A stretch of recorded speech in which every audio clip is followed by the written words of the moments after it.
Welcome back to another edition of the Rusty Barnacle. In this video, I'll be cleaning up the rear end, some of the hatch. I take a variety of different things, Brillo pads for a little small buffer, and obviously just a rag to clean up the back end.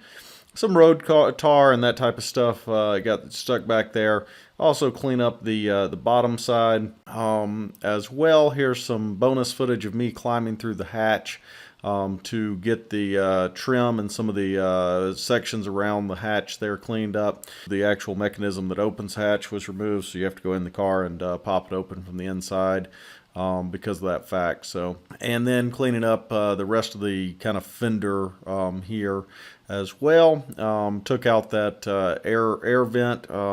That air vent, if you don't know, actually helps whenever you have the air conditioner on. It bleeds the air pressure out the back of the car, so it doesn't create a pressure zone in the car. So it's got a little rubber flap back there that basically is a one-way valve whenever you've got air pressure in the cabin.